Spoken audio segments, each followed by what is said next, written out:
Hello नमस्कार साथियों, कैसे हो आप सब लोग। मैं आशा करता हूँ काफ़ी बेहतरीन होंगे आप सब लोग। मेरा नाम है हरिओम सिंह और बहुत बहुत स्वागत है आप सभी लोगों का हरिओम एजुकेशन यूट्यूब चैनल पर। आज हम लोग कार्बन एडिड्स कंपाउंड का लेक्चर नंबर 10 पढ़ेंगे। आज आपको पढ़ाया जाएगा सोप एंड डिटर्जेंट के बारे में। बहुत इंपॉर्टेंट टॉपिक है, काफ़ी ध्यान से समझना। फिर आज हम समझेंगे manufacture of soap and detergent. Soap और डिटर्जेंट को बनाया कैसे जाता है। हालांकि पिछले लेक्चर में हम इसके बारे में बातचीत किए थे, ठीक है। आपको साबुन बनाने का प्रोसेस बताया गया था, ठीक है। सापोनिफिकेशन याद होगा आपको। एक बार सापोनिफिकेशन रिवाइज कर लेना, मैं फिर से अभी बताऊंगा, ठीक है। उसके बाद अगला है structure of soap molecule. Soap molecule का स्ट्रक्चर कैसा होता है।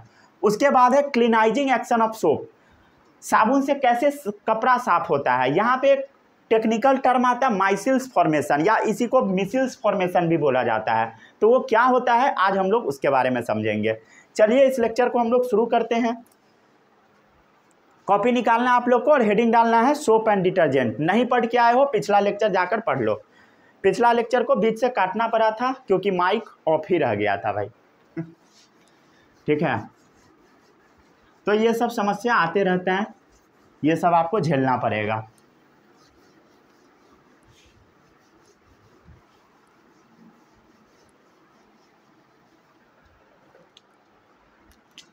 आज क्या पढ़ना है हम लोग को, बोलो। Soap and detergent, soaps and detergent. सच बताए तो सोप एंड डिटर्जेंट बहुत सारे बच्चों को समझ में नहीं आता है। अगर आप ध्यान से नहीं समझेंगे तो आपको भी समझ में नहीं आएगा। जो मैं अभी पढ़ाऊंगा एक एक बात को आपको काफ़ी अच्छे से समझना है, ठीक है। समझ गए। चलो सबसे पहले हम आपसे जो पूछते हैं बताते जाना। कार्बोक्सिलिक एसिड का फॉर्मूला सभी लोगों को याद है, कैसे पहचानते हो बोलो। उसके पीछे में क्या लगा रहता है, COH लगा रहता है, समझ गए। जैसे मान लो CH3 COH लगा हुआ है, अरे समझ गए, क्लियर है। इसमें किसी को कोई भी डाउट नहीं होगा। या ये हो सकता है CH3 CH2 COH, ऐसा हो सकता है। अरे समझ गया ना, क्लियर है बोलो। तो ये सब क्या है बोलो, कैसे पहचाने कि कार्बोक्सिलिक एसिड है। क्योंकि यहां पर क्या लगा हुआ है बोलो, COH लगा हुआ है। ऐसे हम पहचान गया कि ये कार्बोक्सिलिक एसिड है। इसमें किसी को कोई भी डाउट नहीं होगा। इसमें डाउट है तो बोलो। चलो अब ये जो कार्बोक्सिलिक एसिड है इसके अलावा जो भी बच जाता है, समझ गए, जो भी बचा हुआ पार्ट है, जैसे ये पार्ट बच गया, ये पार्ट बच गया, ठीक है। इसको हम लोग R से रिप्रेजेंट करते हैं। क्या चीज़ से रिप्रेजेंट करते हैं बोलो, R से रिप्रेजेंट करते हैं, मतलब RCOOH। ये हो गया कार्बोक्सिलिक एसिड वाला पार्ट। कौन सा पार्ट बोलो, ये हो गया आपका कार्बोक्सिलिक एसिड वाला पार्ट। अरे समझ गए। और जो भी पार्ट बच गया, ये बच गया, ये बच गया, या और भी लंबा चेन करोगे, जो भी बच जाएगा तो उसको हम क्या चीज़ से रिप्रेजेंट कर देते हैं बोलो, R से रिप्रेजेंट करते हैं। अगर कहीं पे RCOH लिखा हुआ है इसका मतलब क्या है, कार्बोक्सिलिक एसिड के बारे में बात हो रहा है। R का मतलब कुछ नहीं होता, यही सब होता है, CH3 CH2 या और भी कुछ हो सकता है, समझ गए। अरे क्लियर है, इसमें किसी को कोई भी डाउट नहीं होगा। डाउट है तो बताओ, ठीक है। चलो अब ये जो RCOH है इसमें से आप हाइड्रोजन को हटा दो। क्या करो, माइनस कर दो हाइड्रोजन को। क्या करो बोलो, माइनस कर दो हाइड्रोजन को। इसमें किसी को कोई भी डाउट, जो हम बोल रहे हैं ध्यान से समझते जाना। क्या करना है आपको बोलो, आपको इसमें से माइनस कर देना है, किसको, हाइड्रोजन को कर देना है। और समझ गए, हाइड्रोजन को इसमें से आपको माइनस कर देना है। और इस हाइड्रोजन के जगह पर ना, इस हाइड्रोजन के जगह पर इसको तो क्या कर देना है बोलो, रिमूव कर देना है। यहाँ पे आपको सोडियम को चिपका देना है। क्या चीज़ चिपकाना है बोलो, सोडियम को चिपका देना है। तो प्लस क्या करना है बोलो, Na। क्या करना है, Na चिपका देना है। मतलब ये जो COH है आपका, COOH, समझ गए। ये जो COH है आपका RCOH, ये ना CO- H+ से बना हुआ है। क्या चीज़ का बना हुआ है बोलो, जिस तरीका से हम बता रहे इसी तरीका से पढ़ना है आपको, ठीक है। ये सारा टॉपिक 11th 12th वाला है, समझ गए ना। तो हो सकता है कि आपको हम बहुत ज़्यादा अच्छे तरीके से ना बताएं, लेकिन हम आपको उस तरीके से ज़रूर बता देंगे जो आपके बुक में लिखा हुआ है और वो आपको समझ में आ जाए। ठीक है, जो आपके एनसीईआरटी में है हम उसको समझाने के लिए कुछ कुछ अपने तरीक़ा से बहुत सारा चीज़ बनाए हैं, उसके थ्रू आपको हम समझाएंगे। ठीक है, अब ये नहीं बोलना कि ये टीचर ऐसे पढ़ाए, ये किए वो किए, भाई यूट्यूब पे पढ़ोगे समझ में भी नहीं आएगा। ठीक है, चलो आगे बढ़ते हैं। यहाँ पर हम क्या किए बोलो, ये जो CO माइनस H प्लस में टूटा, मतलब ये जो H प्लस वाला पार्ट है, H प्लस वाला पार्ट है, इसको हम क्या कर रहे हैं बोलो, हटा रहे हैं और यहाँ पर हम प्लस कर रहे हैं Na प्लस, मतलब H प्लस को हटा दो, मतलब इसको हटा दो और यहाँ पे Na चिपका दो। क्या किए हम लोग बोलो, क्या किए बोलो, RCOO माइनस H प्लस को हटा के Na प्लस चिपका दिए। क्लियर है, यही तो किए हैं। अरे समझ आया कि नहीं आया? ठीक है, इसमें किसी को कोई भी डाउट? तो कंपाउंड क्या बन गया, RCOO माइनस Na प्लस। ठीक है, इसमें किसी को कोई भी डाउट नहीं होगा। ठीक है, ये Na प्लस के जगह पे ना एक और चीज़ का आप इस्तेमाल कर सकते हो ऐड करने में, समझ गए? एक और चीज़ ऐड कर सकते हो आप, जो है K प्लस। क्या चीज़ को ऐड कर सकते हो बोलो, K प्लस को भी ऐड कर सकते हो। अब एक बात बताओ, ये H प्लस के जगह जब आप K प्लस ऐड करोगे तो क्या कंपाउंड बना देगा बोलो, RCOO minus Na plus H plus को हटा के K प्लस चिपका दो तो ये कंपाउंड बनाएगा। समझ गए? तो या तो ये बनाएगा, नहीं तो क्या बनाएगा बोलो, RCOO माइनस K प्लस। ध्यान से समझना। ठीक है, इतना समझ में आया? नहीं समझ में आया रिपीट कर लो। ठीक है, अब जो हम आपको बताते हैं उसको समझने का कोशिश करना।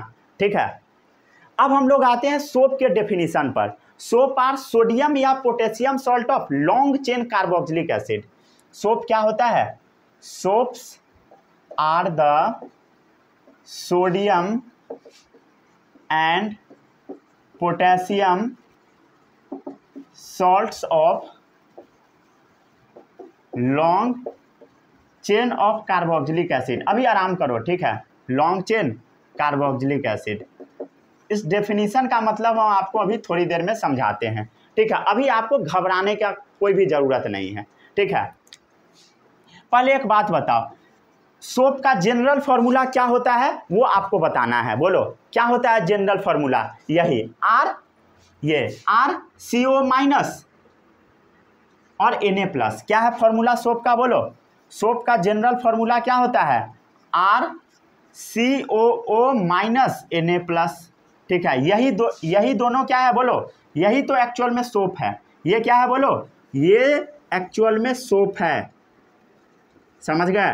तो सोप का जनरल फार्मूला क्या है बोलो, general formula RCO minus Na plus, RCO minus Na plus. इसमें किसी को कोई भी डाउट नहीं होगा? अरे डाउट है तो बोलो, सोप क्या है बोलो, यही वाला RCO माइनस Na प्लस, या कह दो RCO माइनस K प्लस। इसमें किसी को कोई भी डाउट नहीं होगा। अब आपके दिमाग में आएगा ये R क्या है भाई, ये R क्या है। जैसे यहाँ पर आप देखो, यहाँ पर R क्या था, यहाँ पर देखो CH3 था। अरे CH3 था ना भाई, या यहाँ पर क्या है C2H5 है, C2H5 2 कार्बन 5 हाइड्रोजन, अरे है ना भाई। वैसे ही यहाँ पर जो R होता है ना, ये होता है C15H31। क्या होता है बोलो, C15H31। समझ गए? क्लियर है? और भी कुछ कुछ हो सकता है, जैसे मान लो C17H35। ठीक है, जो हम बता रहे हैं एक्सेट्रा, और भी आप बीच में डाल सकते हो। समझ गए? 16 डाल सकते हो। ठीक है, अब समझने का कोशिश करो। यहाँ पे हम क्या लिखे हैं बोलो, यहाँ पे 2 कार्बन हम डाले हैं। ऐसे ही कार्बन डालते जाओ, कितना डालो, 15 को कार्बन डालो, यहाँ 15 को कार्बन सजा दो और लास्ट में क्या लगा दो बोलो, लास्ट में लगा दो CO माइनस Na प्लस। 15 को कार्बन लिख के लास्ट में वो चिपका दो, CO माइनस Na प्लस। समझ गए? मतलब हम क्या बोल रहे हैं समझने का कोशिश करो। ठीक है, कितना कार्बन लिखना है बोलो, 15 कार्बन लिखना है। मतलब R के जगह कितना कार्बन, 15। मतलब 1 2 3 4 5 6 7 8 9 10 11 12। रुक जाओ, छोटा छोटा लिखते हैं ताकि समझ में आ जाए, इसी में सेट हो जाए। एक, ये किसी को नोट नहीं करना है, 1 2 3 4, ठीक है।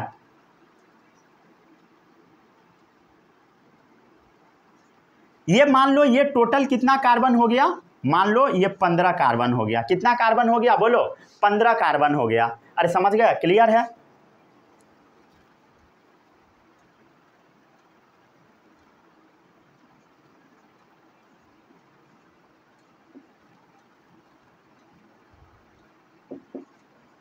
एक कार्बन यहां भी हम बाहर में डाल दिए तो इसको 14 कार्बन मान लो, ठीक है। ये देखो इतना, ये जो R का वैल्यू है, ये यहां पर जो R है, R 15 है ना, 15 ही डाल दो, समझ गया, 15 ही डाल दो चलेगा, ठीक है। R 15 है तो 15 ही डाल के समझा देते हैं इसी एग्जाम्पल से।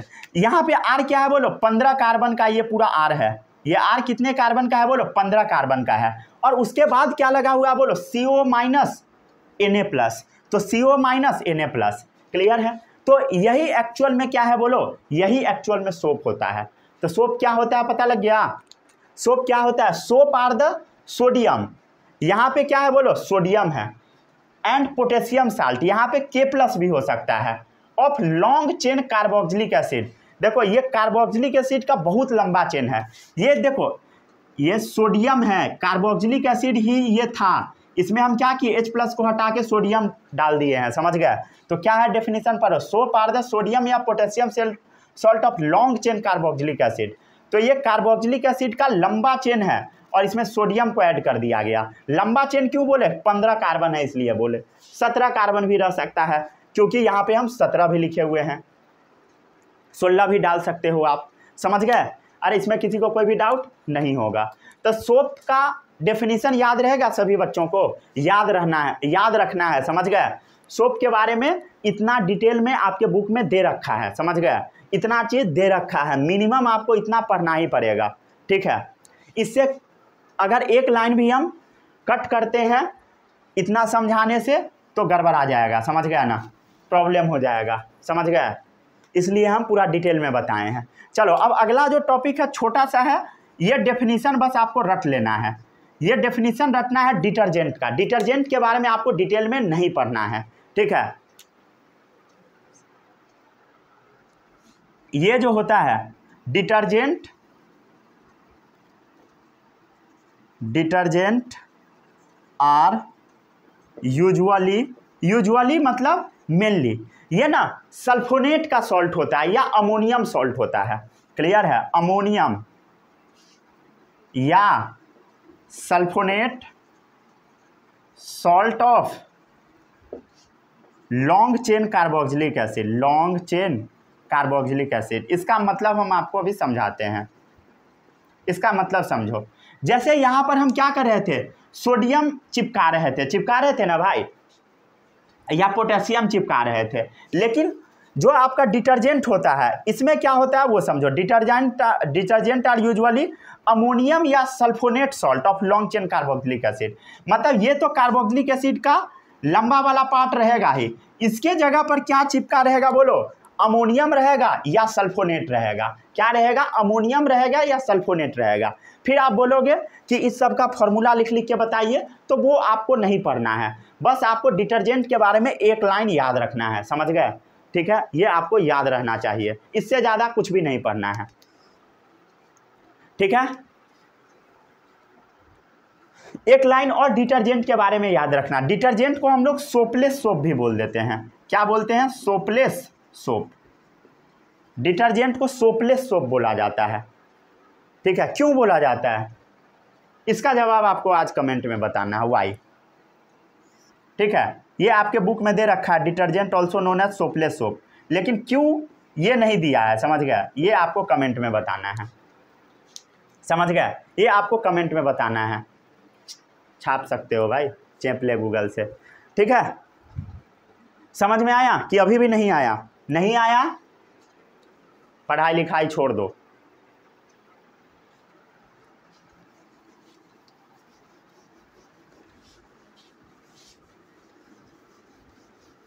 चलो भाई अगले टॉपिक पे अब हम लोग आते हैं।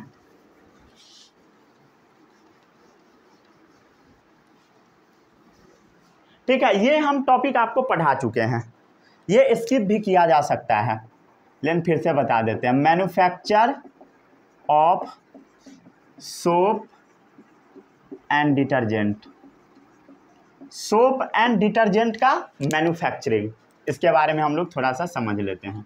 Manufacture of soap and detergent, ठीक है। चलो इसको हम लोग समझ लेते हैं। साबुन बनाने के लिए सबसे पहले आपको लेना पड़ेगा एनिमल फैट। एनिमल फैट मतलब समझते हो, जानवर का चर्बी, जानवर का चर्बी। या आप ले सकते हो vegetable oil, vegetable oil, vegetable oil मतलब समझते हो, तेल जो होता है ना, तेल, वो वाला आप ले सकते हो, समझ गया। एनिमल फैट ये जो होता है इस सब के अंदर पाया जाता है एस्टर। क्या पाया जाता है बोलो? एस्टर पाया जाता है। थोड़ी देर पहले अभी हम आपको बताए थे, एस्टर का जब आप रिएक्शन करवाओगे अल्कली के साथ में, क्या चीज़ के साथ में करवाओगे? अल्कली के साथ में। अल्कली क्या है? Base, NaOH। क्या कंपाउंड बनाता है? साबुन बना रहा था। क्या बना रहा था बोलो? साबुन बना रहा था, समझ गए। सोप बना देता है। उसके बाद सोप क्या होता है? Sodium salt of fatty acid, समझ गए, क्लियर है। वो जो आप थोड़ी देर पहले, ठीक है, थोड़ी देर पहले नहीं, पिछले लेक्चर में, हम इस लेक्चर को उसके बाद ही शूट करें इसलिए थोड़ी देर पहले बोला गया हमसे। तो पिछले लेक्चर में हम आपको बताए थे कि सोप बन जा रहा था। सोप क्या है? अरे देखो भाई, ये हम बताते हैं, ठीक है, पिछले लेक्चर से जो लिखवाए थे सब यहाँ पे मेंशन है। जैसे इधर देखो, सापोनिफिकेशन जब हम आपको बता रहे थे, ठीक है, सापोनिफिकेशन, वहाँ पर जब आप ध्यान से देखोगे तो इथाइल एसीटेट को जब हम सोडियम NaOH के साथ रिएक्शन करवा दिए, समझ गए, सोडियम हाइड्रोक्साइड के साथ, क्लियर है। मतलब हम लोग एस्टर का रिएक्शन किसके साथ करवा दिए? ये एस्टर है, देखो एस्टर, देखो कॉपी में पीछे, एस्टर का रिएक्शन जब हम अल्कली के साथ करवाए थे, क्या कंपाउंड बना था बोलो? अल्कोहल और सोडियम एसीटेट बना था। तो ये क्या है? ये सोडियम वाला कंपाउंड बन गया, सोडियम सॉल्ट बना। अरे भाई सोडियम सॉल्ट तो बना, सोडियम सॉल्ट ही तो है, और क्या बन जाएगा? अल्कोहल बन जाएगा, समझ गए। सोडियम सॉल्ट और क्या बना लेगा? ग्लिसरॉल, जो कि अल्कोहल है, समझ गए। ये हम आपको पिछले लेक्चर में सिखा दिए थे, एन अल्कोहल, ठीक है। इसमें किसी को कोई भी डाउट नहीं होगा, ठीक है। तो ये बात याद रखना है, soaps are made from vegetable oil या एनिमल फैट। कैसे?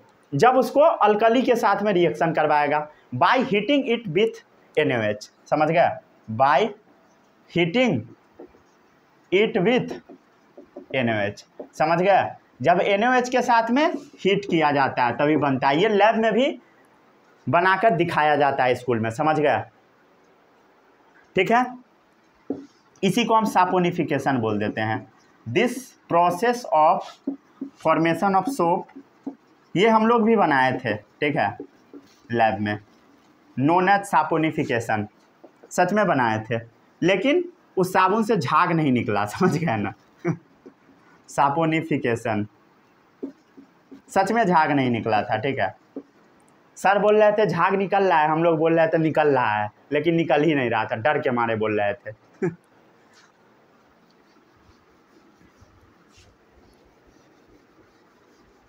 सोप था कि क्या था वो तो एग्जैक्टली पता नहीं लग रहा था, समझ गया ना, लेकिन सोप टाइप ही लग रहा था, समझ गया।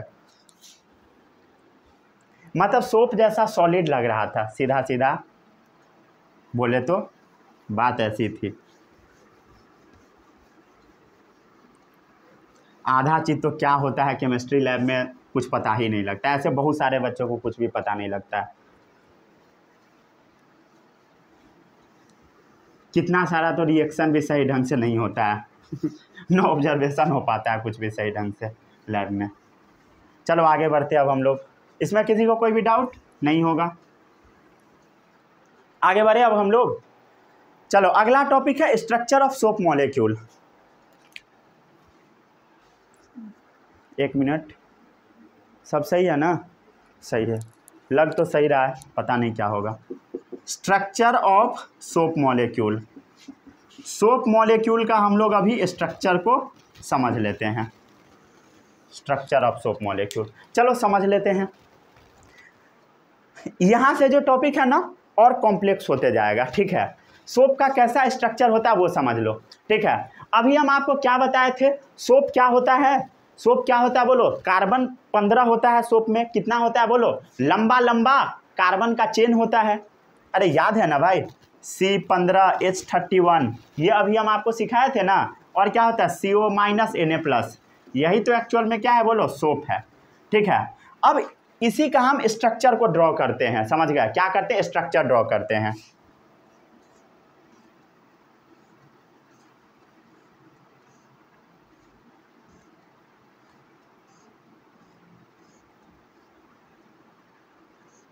ठीक है, ये देखो इस टाइप का आपको चेन बना देना है, क्या करना है बोलो, इसी टाइप का आपको चेन बना देना है और इसके आगे एक ऐसा गोला टाइप का कर देना है। मतलब ये जो साबुन है इसमें ये जो पीछे हम बनाए हैं ये एक्चुअल में टेल है, क्या है बोलो, जिगजैग पैटर्न में टेल है, जिगजैग पैटर्न में। और ये क्या है, उसका हेड वाला पोर्शन है, समझ गए। अरे क्लियर है, बोलो बोलो बोलो बोलो। कार्बन कितना है बोलो, इसमें 15 कार्बन है, C15।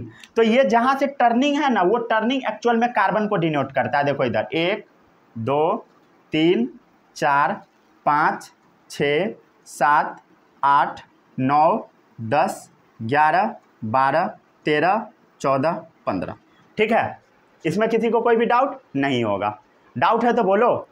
और ये वाला जो आप देख रहे हो मुंह वाला पोर्शन, वो एक्चुअल में क्या है बोलो, CO Na+ है, क्या है बोलो, CO Na+। ये जैसे मान लो ये जो गोला हम बनाए हैं ये CO- है और इसके बाहर क्या है, Na+ है, क्लियर है।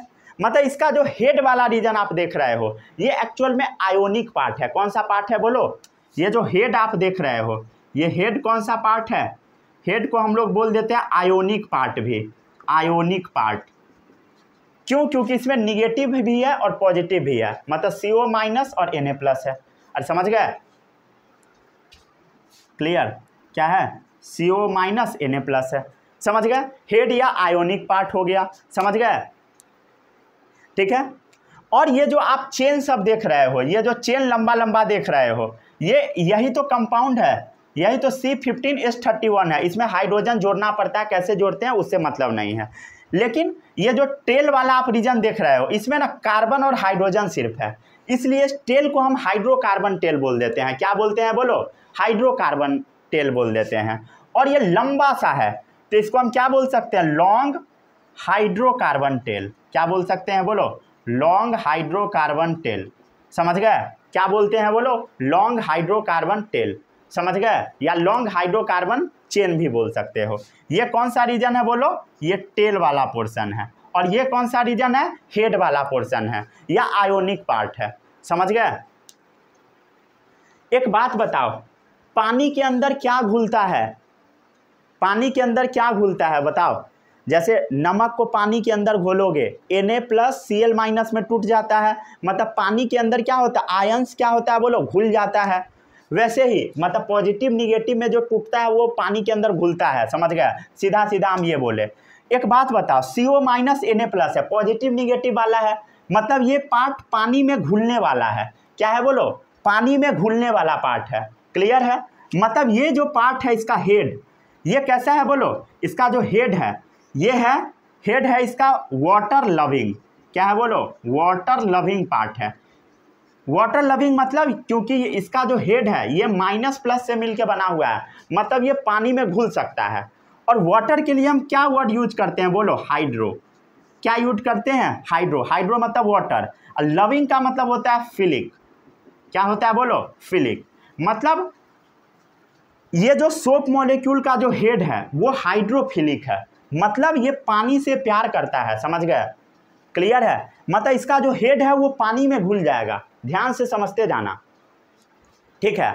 और इसका जो टेल है, इसका जो पूंछ है ये ना हाइड्रोकार्बन का बना हुआ है, हाइड्रोजन और कार्बन का बना हुआ है, इसमें आयंस वगैरह नहीं है, समझ गए। और जिसके पास आयंस वगैरह नहीं होता है ना वो पानी में नहीं घुलता है, समझ गए, मतलब वो पानी में नहीं घुलता है, समझ गए, मतलब ये पानी से नफरत करता है, समझ गए, ये वाटर से हेट करता है, समझ गए, वाटर से नफरत करता है। वाटर के लिए हम क्या वर्ड यूज करते हैं, हाइड्रो, ठीक है, और नफरत के लिए हम वर्ड यूज करते हैं फोबिक, समझ गए।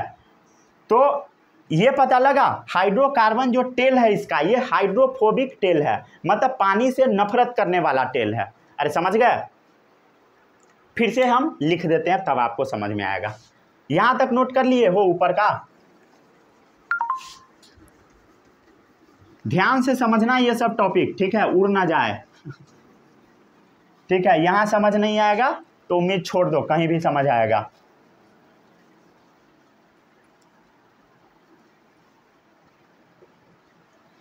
एक घंटा वाला वन शॉट में तो हवा भी नहीं लगेगा, समझ गए ना, कब शुरू होगा कब खत्म हो जाएगा पता भी नहीं लगेगा।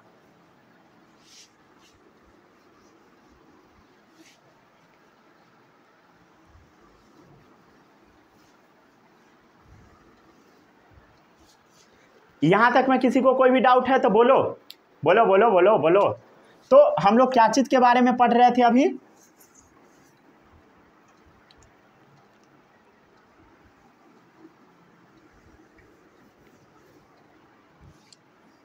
हम लोग अभी पढ़ रहे थे सोप मॉलिक्यूल के बारे में। सोप मॉलिक्यूल में क्या क्या है बोलो, ये इसका टेल है, समझ गया, ये क्या है बोलो, टेल है, और ये इसका हेड है, क्लियर है, ये टेल है और ये इसका हेड है, ठीक है। हेड कैसा है बोलो, हेड है वाटर लविंग, वाटर लविंग, और इसका जो टेल है ये कैसा है बोलो, वाटर हेटिंग, पानी से नफरत करता है, ठीक है। वाटर लविंग के लिए हम टर्म यूज करते हैं हाइड्रोफिलिक, वाटर हेटिंग के लिए हम टर्म यूज करते हैं हाइड्रोफोबिक, ठीक है। फिर से लिख दिए, मतलब ये जो सोप मॉलिक्यूल है इसका स्ट्रक्चर कैसा है बोलो, इसमें सबसे पहले लंबा सा हाइड्रोकार्बन चेन है, लॉन्ग हाइड्रोकार्बन चेन है इसमें, जो कि आपको दिखाई दे रहा होगा, लॉन्ग हाइड्रोकार्बन चेन दिखाई दे दिया। ये जो लॉन्ग हाइड्रोकार्बन का चेन है ये कैसा पार्ट है बोलो, ये पॉजिटिव निगेटिव नहीं रखता है, मतलब ये नॉन आयोनिक पार्ट है, नॉन आयोनिक पार्ट है, क्लियर है। ये कैसा पार्ट है, टेल वाला, पानी से नफरत करने वाला, मतलब वाटर से नफरत करने वाला, हाइड्रोफोबिक पार्ट, फोबिक मतलब नफरत करने वाला, समझ गए, क्लियर है।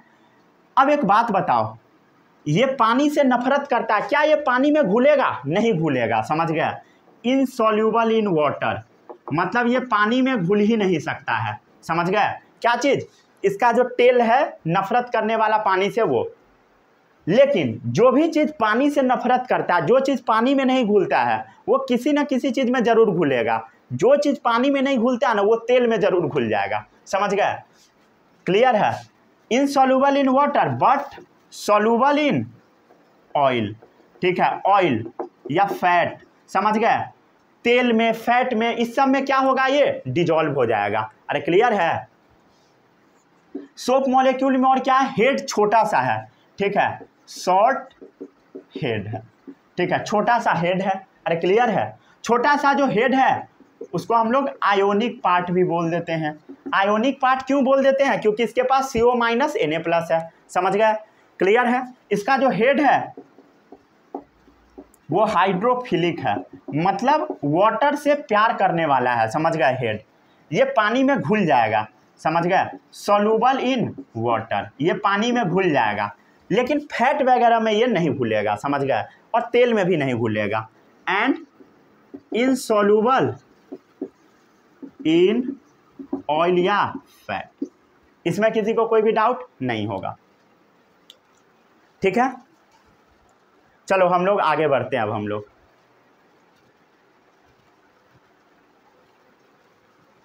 ठीक है। चलो अगला जो टॉपिक है वो है मिसिल्स फॉर्मेशन। ये अभी तक आपको याद हो गया होगा, ठीक है, हो गया याद कि नहीं हुआ है बोलो। अगर लेक्चर समझने में दिक्कत होगा तो वीडियो को 2 बार करके देखो, ठीक है, एक बार में नहीं देखो।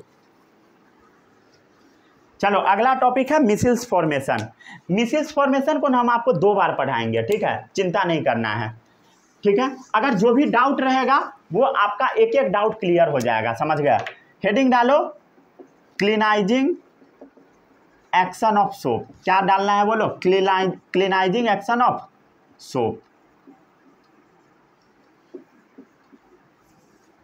इसी में हम लोग को क्या पढ़ना है? Measles formation. मिसिल्स फॉर्मेशन क्या होता है? मिसिल्स फॉर्मेशन ध्यान से आपको हम अभी समझाते, समझ लेना।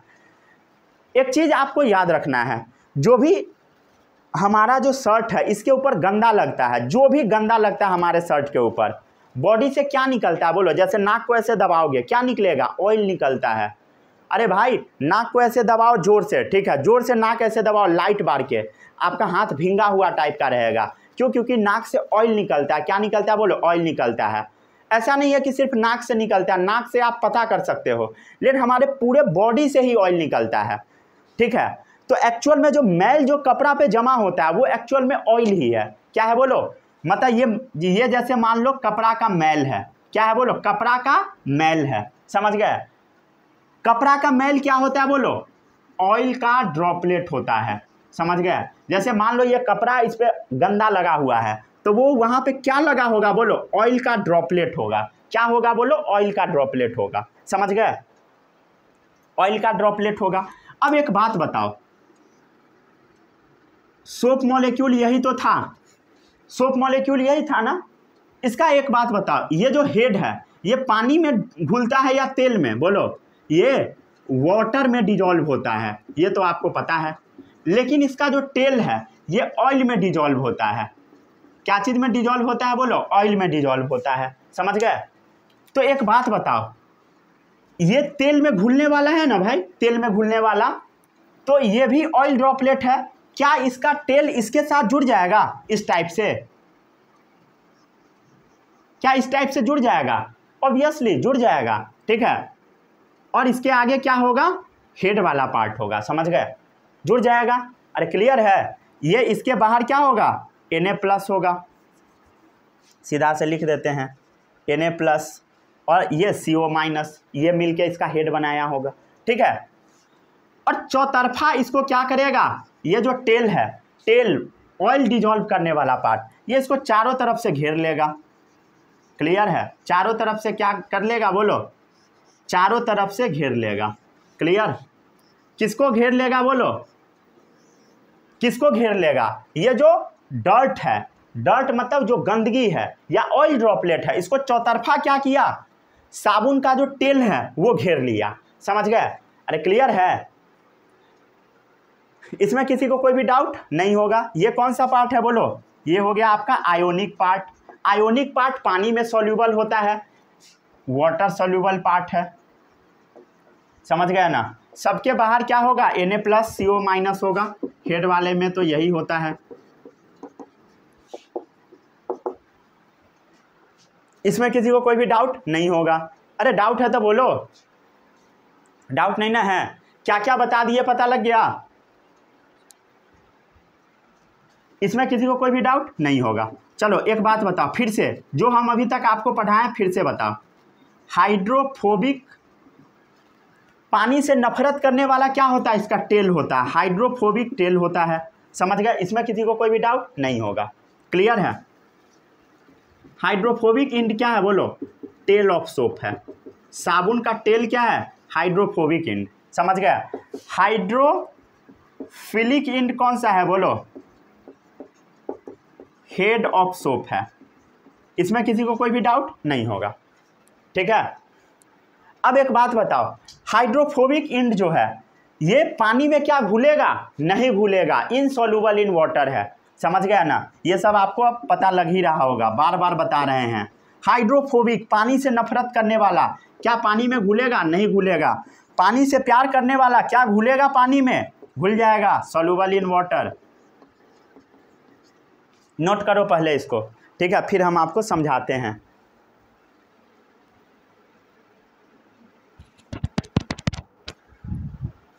साउंड वगैरह तो सही लग रहा है, पता नहीं घरघराहट कम हुआ या नहीं, माइक में गड़बड़ी है या फ़ोन में गड़बड़ी है, पता ही नहीं लग रहा है। आगे बढ़े हम लोग, बोलो। ये जो आप देख रहे हो ना, ये जो स्ट्रक्चर बन रहा है इसी को हम बोलते हैं मिसिल्स फॉर्मेशन। तो मिसिल्स क्या होता है पता लग गया?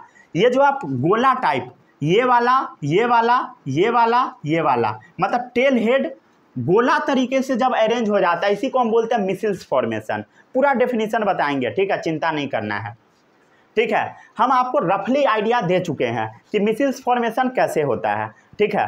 अब हम लोग इसका रियल फील समझते हैं। ये रियल में पानी में जब सर्फ डालते हैं तो क्या होता है, ये सब आपको आज समझ में आएगा, ठीक है। क्या पढ़ रहे हैं हम लोग, बोलो? क्लीनाइजिंग एक्शन ऑफ सोप। बहुत मजा आएगा अभी देखना, ठीक है। जितना भी आपका डाउट होगा एक एक डाउट क्लियर हो जाएगा, पूरा का पूरा डाउट क्लियर हो जाएगा, चिंता करने की कोई भी आवश्यकता नहीं है।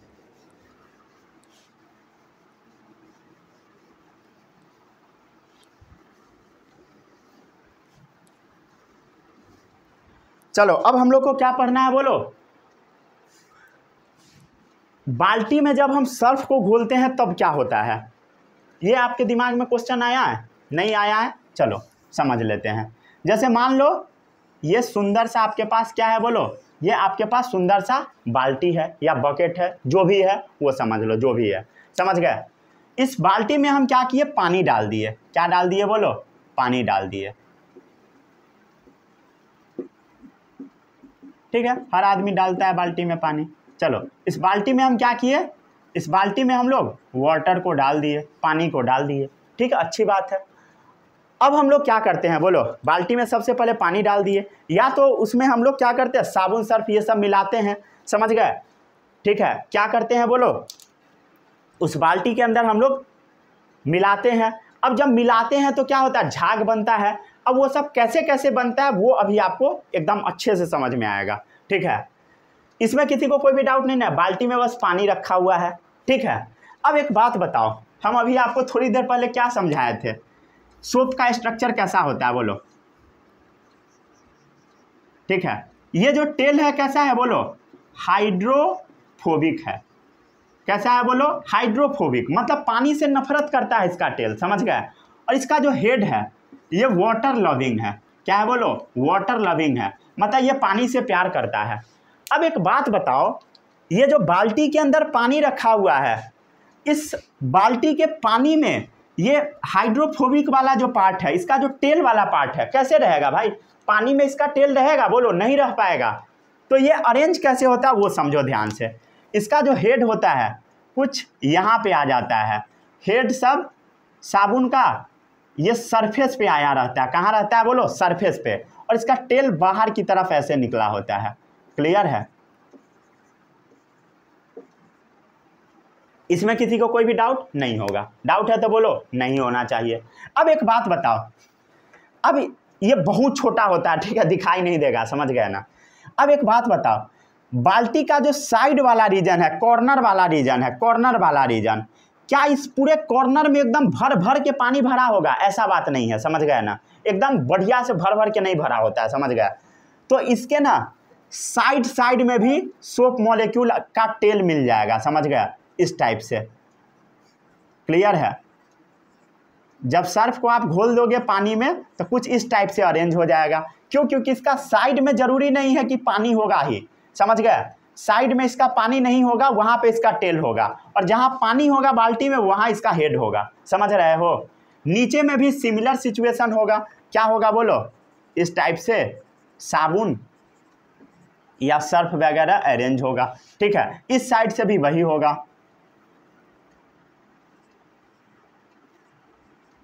ठीक है। इसमें किसी को कोई भी डाउट नहीं होगा? यहां तक समझ आया कि नहीं आया, बोलो? ये क्या है, बोलो? टेल या हाइड्रोफोबिक एंड। तभी तो ये पानी से बाहर है।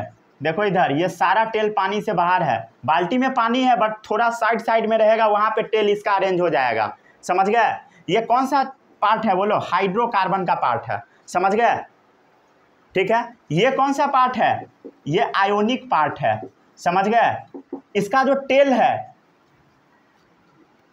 ये पानी से बाहर है, समझ गए। और ये पानी का सरफेस है, सरफेस सतह, समझ गए।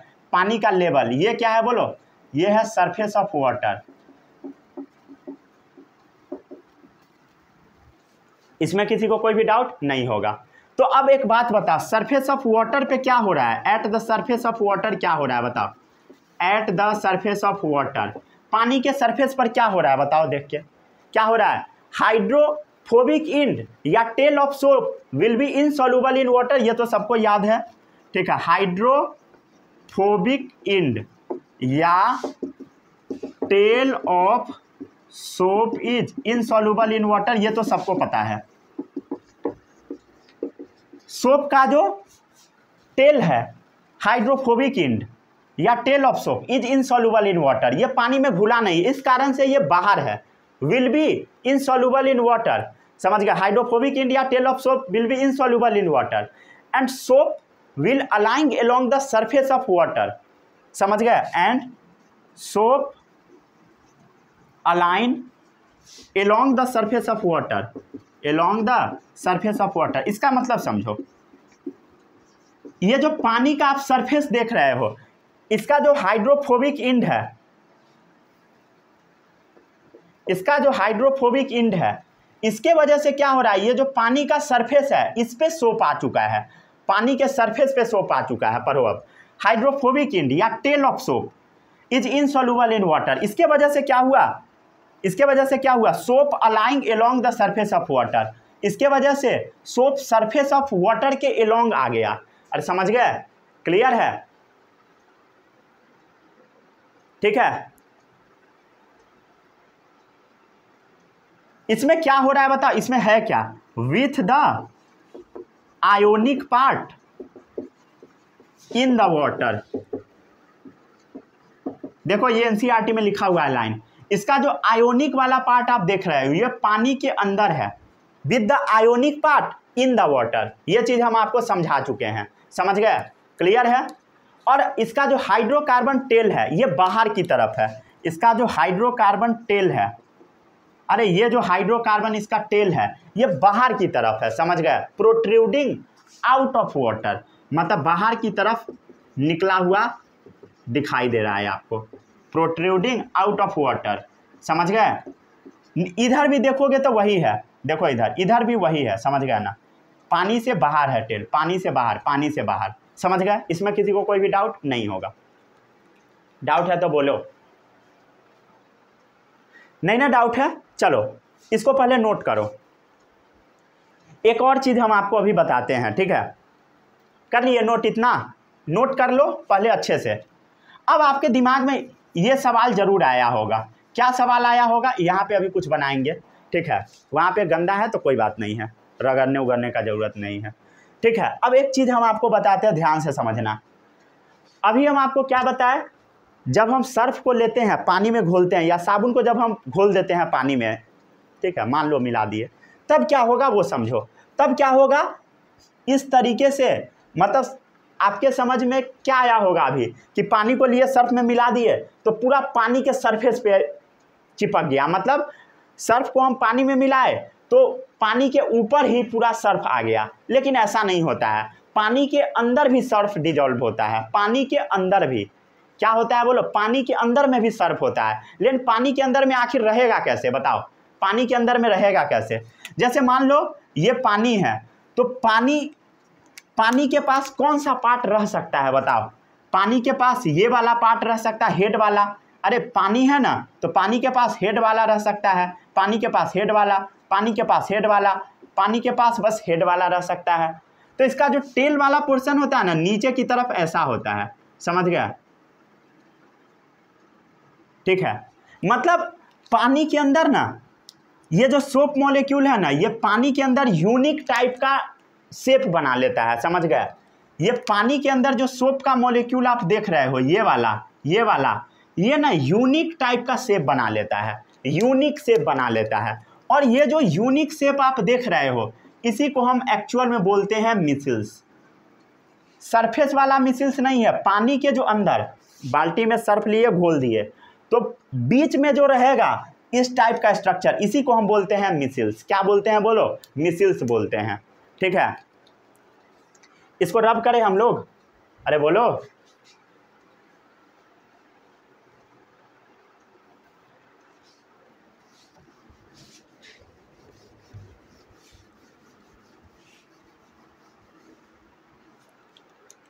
तो आगे बढ़े। Inside water soap molecule so unique orientation. पानी के अंदर सोप का जो मॉलिक्यूल है वो यूनिक ओरिएंटेशन में चला जाता है। ओरिएंटेशन मतलब शेप, मान लो यूनिक तरह का शेप पकड़ लेता है, गोला टाइप का शेप। ठीक है, अरे क्लियर है बोलो, समझ गए? जिसमें इसका जो हाइड्रोकार्बन है, हाइड्रोकार्बन वाला पार्ट, समझ गए, ये पानी के बाहर चला जाता है। क्लियर है? रुको, हाइड्रोकार्बन वाला जो पार्ट है, ये हाइड्रोकार्बन वाला जो इसका पार्ट है पानी के बाहर नहीं, बोलो पानी से बाहर रहता है। अरे हाइड्रोकार्बन वाला जो टेल है उसको पानी से बाहर ही तो रखना पड़ता है, क्योंकि पानी से तो नफरत करता है। समझ गए? मतलब ये जो इसका टेल है इसको पानी से बाहर रखना पड़ेगा। तो पानी से इसका जो टेल है बाहर करने के लिए यूनिक टाइप का ओरिएंटेशन ले लेता है। समझ गया? इसका जो हाइड्रोकार्बन वाला पार्ट है इसको पानी से बाहर रखना पड़ेगा, आउट ऑफ वाटर। क्या करना पड़ेगा बोलो? पानी से बाहर रखना पड़ेगा। क्लियर है? लेकिन ये रहेगा कैसे? हाउ, कैसे रहेगा? तो वो यहां पे बना हुआ है। समझ गया? ठीक है, कैसे रहेगा बोलो? Hydrophobic tails are interior in the cluster. Interior in the cluster, ये जो क्लस्टर बना रहा है, ये जो झुंड बना रहा है, तो इसका टेल अंदर में चला जाता है। अंदर में क्यों चला जाता है? ताकि ये जो पानी है इससे इस टेल का कांटेक्ट टूट जाए। क्लियर है? टेल का कांटेक्ट क्या हो जाए? टूट जाए। ठीक है, ये जो आयोनिक वाला इंड आप देख रहे हो, ये जो क्लस्टर है, ये जो पूरा झुंड बना रहा है, इसके सरफेस पे है। सरफेस मतलब बाहर वाले रीजन पे है। समझ गए? Ionic end are on the surface of cluster. समझ गए? Ionic ends are on the surface of cluster. ये पूरा एनसीईआरटी में लिखा हुआ है। समझ गए? क्लियर है? इसमें किसी को कोई भी डाउट नहीं होगा। ठीक है, और इसी को हम क्या बोल देते हैं बोलो?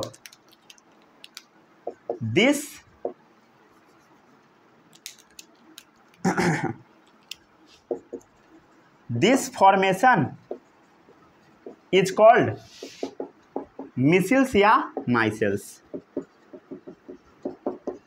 तो मिसिल्स क्या होता है पता लग गया? पता लगा? ये जो यूनिक टाइप का ओरिएंटेशन ले लिया इसी को हम क्या बोलते हैं बोलो? मिसिल्स बोलते हैं। समझ गया? ठीक है, इसमें किसी को कोई भी डाउट नहीं होगा।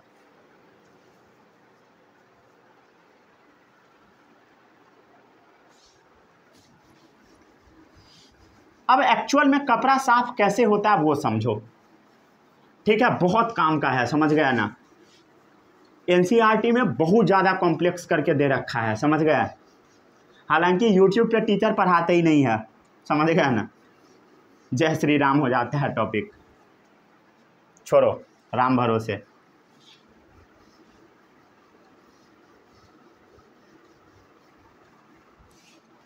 हालांकि ये मोर टू नो में दे रखा है एनसीईआरटी में। समझ गया ना?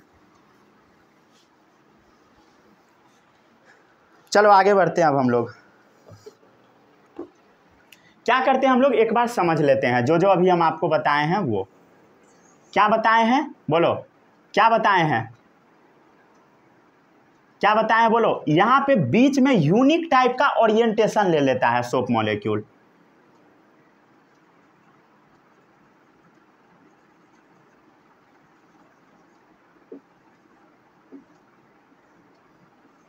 पानी के बीच में यूनिक टाइप का क्या करता है? ओरिएंटेशन ले लेता है, समझ गए, सोप मॉलिक्यूल क्या चीज़ के अंदर, पानी के अंदर। ये क्या है बोलो, पानी के अंदर। अब क्या हुआ वो समझो। अब हम क्या किए, पानी के अंदर सर्फ को मान लिए, साबुन को, सबको घोल दिए, ठीक है।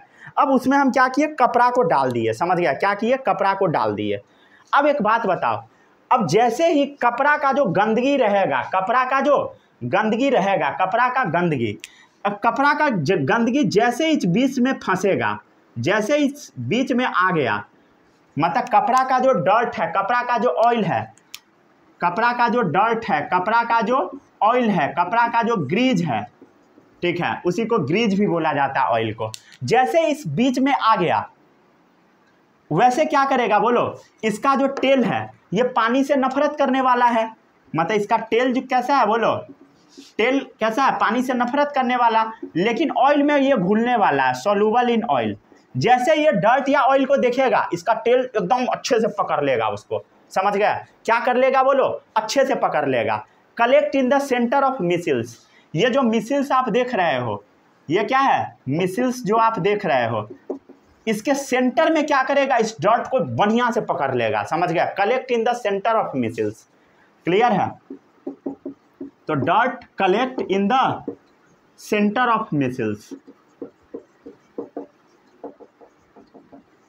ठीक है, मिसिल्स के सेंटर में डर्ट पकड़ा जाएगा।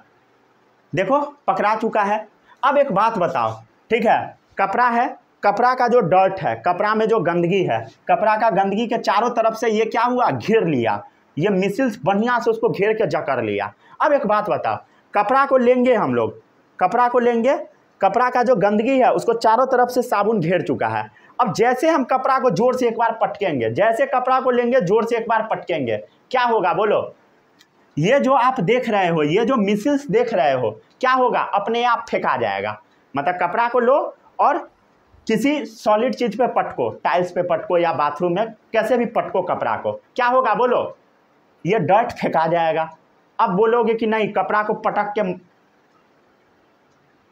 साफ करेंगे तो मम्मी से आशीर्वाद भी मिलेगा क्योंकि कपड़ा फट सकता है, तो आप क्या करोगे, उस पर ब्रश मारोगे, ठीक है, ब्रश मारोगे, फिर भी क्या होगा, ये जो मिसिल्स है ये जल्दी से हट जाएगा। अब आप बोलोगे नहीं हम तो ब्रश भी नहीं मारते हैं, हम ललबबुआ आदमी हैं, मतलब वॉशिंग मशीन में साफ़ करते हैं, हालांकि साफ़ नहीं होता है, समझ गए, शर्ट वगैरह तो साफ़ नहीं होता है, अच्छे से नहीं होता है, ठीक है। तो मान लो अगर मान लो वॉशिंग मशीन में डाल दिए, तो वॉशिंग मशीन में भी क्या होगा बोलो, कपड़ा को क्या किया जाता है वॉशिंग मशीन में, गोल गोल गोल गोल बहुत तेज़ी में घुमाया जाता है, ठीक है, कभी खोल के देखिए वॉशिंग मशीन को, ठीक है, शीशा वाला वॉशिंग मशीन में पता लगते रहता है, ठीक है, हम लोग बचपन में देखने जाते थे क्या हो रहा है उसके अंदर, समझ गया ना। तो जब वो गोल गोल गोल गोल एकदम तेज़ी में घूमने लगता है, समझ गया, गोल गोल गोल गोल जब एकदम तेज़ी में घूमता है तब क्या होता है बोलो, तब क्या होगा, इसका जो डर्ट रहेगा ये मिसिल चारों तरफ से उसको पकड़ रखा होगा और ये फेंका जाएगा दूर, समझ गए, फेंका जाएगा दूर, क्लियर है, और कपड़ा क्या हो जाएगा, साफ हो जाएगा। अरे क्लियर है। तो टू वॉश क्या होगा, कैसे हुआ कपड़ा साफ, पता लग गया, to wash away the loosen dirt particle in the form of micelles, समझ गए, to wash away the loosen dirt particles in the form of micelles, micelles के फॉर्म में, मतलब मिसिल्स से चारों तरफ से घेरवा के कैसे कपड़ा को साफ करोगे बोलो, पटक पटक के, समझ गए। To wash away the loosen dirt particle in the form of micelles from the surface of cloth, क्या करोगे बताओ, from the surface of cloth, मतलब ये जो कपड़ा का जो सरफेस है, सरफेस ऑफ क्लॉथ जिसके ऊपर गंदा लगा हुआ है, उसको कैसे साफ करोगे बोलो, कैसे करोगे बताओ, पटक पटक के, समझ गए। It is either scrub, it is either scrub, मतलब क्या करो, ब्रश से उसको एकदम जोर जोर से मारो, मैकेनिकली, मैकेनिकली मतलब हाथ से मारो, मैकेनिकली, या कपड़ा को क्या करो, पीटो, ठीक है, जमीन पे जोर जोर से ऐसे ऐसे धोबी पछाड़ करो, ठीक है, धोबी सब जैसे साफ करता है उस टाइप से, क्लियर है, और समझ गया ना। क्लियर है? और क्या कर सकते हो बोलो? वॉशिंग मशीन में इसको एजिटेट कर दो, agitate in the washing machine. Agitate का मतलब होता है तंग कर दो। वॉशिंग मशीन में इस कपड़ा को डाल के तंग कर दो। तंग कर दो मतलब गोल गोल नचा दो। क्लियर है? और समझ गए? ठीक है, यही सब आपके वर्ड बुक में वर्ड यूज किए हुए हैं। समझ गए? यही सब शब्द है, शब्दों पर गौर करो। समझ गए? कितना टेढ़ा मेढ़ा लैंग्वेज लिखे हुए हैं बुक में। आगे बढ़े हम लोग।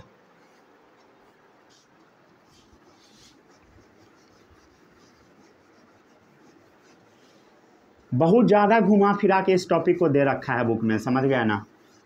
ध्यान से नहीं पढ़ोगे पूरा टॉपिक उड़ जाएगा।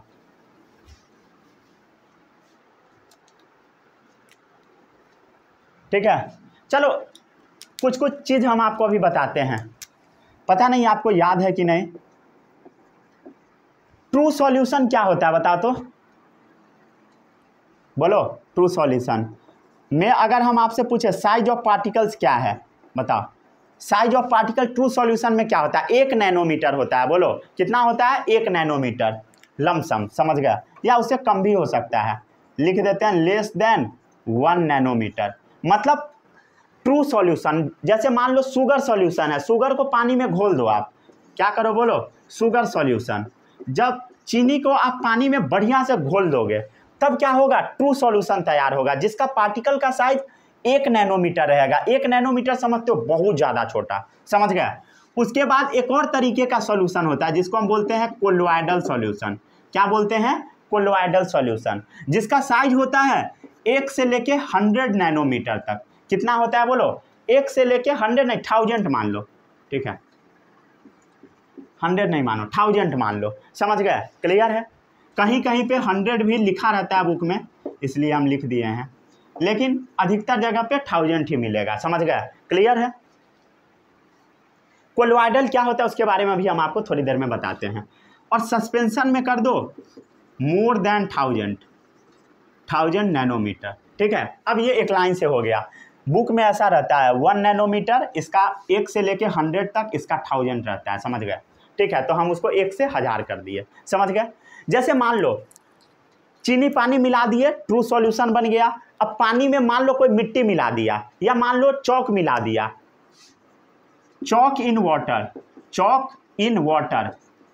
ठीक है, पानी में चौक मिला दोगे तो क्या हो जाएगा? चौक नीचे बैठ जाएगा। चौक पाउडर क्या होगा? नीचे बैठ जाएगा। क्लियर है? लेकिन एक और तरीके का मिक्सचर होता है जिसको हम बोलते हैं कोलोइडल, मतलब बीच वाला मिक्सचर। ये जो एक्चुअल में जो मिसिल्स फॉर्मेशन आप जो देख रहे थे, मिसिल्स फॉर्मेशन जो अभी हो रहा था, मिसिल्स फॉर्मेशन समझाते हैं। ठीक है, इसको ध्यान से समझना।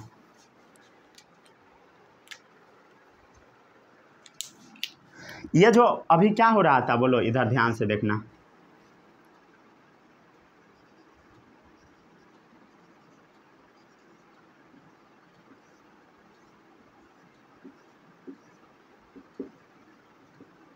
ये Na+ है, Na+ है ना? Na+ है, इसमें किसी को कोई भी डाउट नहीं होगा। डाउट है तो बोलो नहीं है। एक बात बताओ, ये प्लस चार्ज है, ये भी प्लस चार्ज है। ये वाला प्लस चार्ज इसको धक्का मारेगा, बोलेगा तुम मेरे नज़दीक कभी मत आना। ये जो प्लस चार्ज है इसको भी धक्का मारेगा, बोलेगा तुम भी मेरे नज़दीक कभी मत आना। मतलब ये जो आयन है और ये आयन है, इस दोनों के बीच में क्या हो रहा है? लड़ाई चल रहा है, रिपल्सन चल रहा है। तो यहाँ पर क्या हो रहा है बोलो? Ion ion repulsion. क्या हो रहा है बोलो? Ion ion repulsion. क्या हो रहा है बोलो? Ion ion repulsion. ठीक है, इसमें किसी को कोई भी डाउट नहीं होगा। ठीक है, तो एक्चुअल में जो सर्फ को जब आप पानी में घोल देते हो तो जो मिसिल्स का जो फॉर्मेशन होता है, कहाँ? पानी के बीच में। ठीक है, वो ना कोलोइड का एग्जाम्पल है। क्या चीज़ का एग्जाम्पल है बोलो? मिसिल्स कोलोइडल सॉल्यूशन होता है, मिसिल्स फॉर्मेशन। क्या चीज़ का एग्जाम्पल है बोलो? कोलोइड का एग्जाम्पल है। समझ गए? फिर आपके दिमाग में ये सवाल आएगा कि जब हम सर्फ को पानी के अंदर घोल देते हैं तो सर्फ जम क्यों नहीं जाता है? क्यों नहीं जम जाता है? सॉलिड क्यों नहीं हो जाता? प्रेसिपिटेट क्यों नहीं बन जाता है? मतलब वो प्रेसिपिटेट क्यों नहीं बन जाता? प्रेसिपिटेट नहीं बनता है। मतलब वो सॉलिड नहीं बनता है। क्यों नहीं सॉलिड बनता है बताओ, क्यों नहीं सॉलिड बनता है? वाई बोलो, ये जमता क्यों नहीं है? क्यों नहीं है? देखो ये आयन इसको धक्का मारेगा, ये इसको मारेगा, आयन आयन रिपल्सन हो जाता है, आयन आयन रिपल्सन, इस वजह से ये जम नहीं पाता है। क्लियर है? अरे बोलो, ठीक है। सोप का जो सॉल्यूशन है, सोप सॉल्यूशन, ये ना क्लाउडी अपीयर होता है, समझ गए? सोप का जो सॉल्यूशन है वो कैसा अपीयर होता है? बोलो क्लाउडी। जब पानी में घोल देंगे तो क्लाउडी लगेगा, समझ गए? किसका एग्जाम्पल है? कोलोइडल सॉल्यूशन का, ठीक है। चलिए यहाँ पर आपका ये चैप्टर समाप्त हो गया और आपका केमिस्ट्री का चैप्टर भी फाइनली समाप्त हो गया। केमिस्ट्री में आपको कुछ चीज़ ध्यान रखना है, जो जो चीज़ हम आपको अभी तक पढ़ाए हैं, टोटल चैप्टर का नोट्स आपको काफ़ी अच्छे से बार बार रिवाइज करना है और हर एक चैप्टर का आपको शॉर्ट नोट्स बनाना है। शॉर्ट नोट्स नहीं बनाओगे तो भूल जाओगे। केमिस्ट्री में इस चीज़ का हमेशा ध्यान रखना है। और जो जो हम आपको रिएक्शन पढ़ाए हैं, हर एक रिएक्शन को आपको लिख लिख के ही याद करना है। अगर लिख के याद नहीं करोगे तो 100% आप भूल जाओगे। यहाँ पर आपका पूरा सिलेबस डन हो गया केमिस्ट्री का। क्लास 10th में जो आपको पढ़ना था, 4 चैप्टर आप लोग को पढ़ना था, चारों यहाँ पर कंप्लीट हो गया। एक चैप्टर को हटा दिया गया है, पीरियोडिक टेबल को। हो सकता है तो हम आपको पढ़ा देंगे, अगर टाइम मिलेगा तब, नहीं मिलेगा तो कोई बात नहीं। अगर आप पढ़ना चाहोगे तो हम पढ़ा देंगे, ठीक है। पीरियोडिक टेबल लेकिन बहुत ज़्यादा इंपॉर्टेंट चैप्टर है। जो बच्चा अगर आगे साइंस को क्विट करने वाला, साइंस को छोड़ने वाला है, उस बच्चे के लाइफ में कभी दोबारा पीरियोडिक टेबल नहीं आएगा। और वो बच्चा एक्चुअल में पीरियोडिक टेबल जैसे इंपॉर्टेंट चैप्टर को स्किप कर चुका होगा और वो चैप्टर आगे उसको बहुत ज़्यादा परेशान करेगा। मान लो वो कभी यूपीएससी का तैयारी करने गया, बहुत ज़्यादा दिक्कत होगा। स्टेट पीएससी का तैयारी करेगा, उसमें भी उसको प्रॉब्लम होगा। इसलिए अगर ये सब चीज़ का तैयारी करना चाहते हैं तो इस चैप्टर को 10th में ही पढ़ लीजिएगा। पता नहीं कौन आदमी सिलेबस में से इस चैप्टर को हटाया है, ठीक है, पता नहीं, मतलब कुछ भी हटा देता है, समझ गया ना। कोई भी चैप्टर को निकाल देना है, अरे भाई इधर उधर का 1-2 टॉपिक निकाल देते, उस चैप्टर को रहने देते कम से कम, ठीक है, क्योंकि इंपॉर्टेंट चैप्टर था। देन हटा दिया गया है तो अब हम क्या कर सकते हैं, हम बोर्ड में थोड़ी बैठे हुए हैं, ठीक है। तो जो जो पढ़ाए हैं अच्छे से पढ़ के आइएगा। All the best, bye bye, जय हिंद।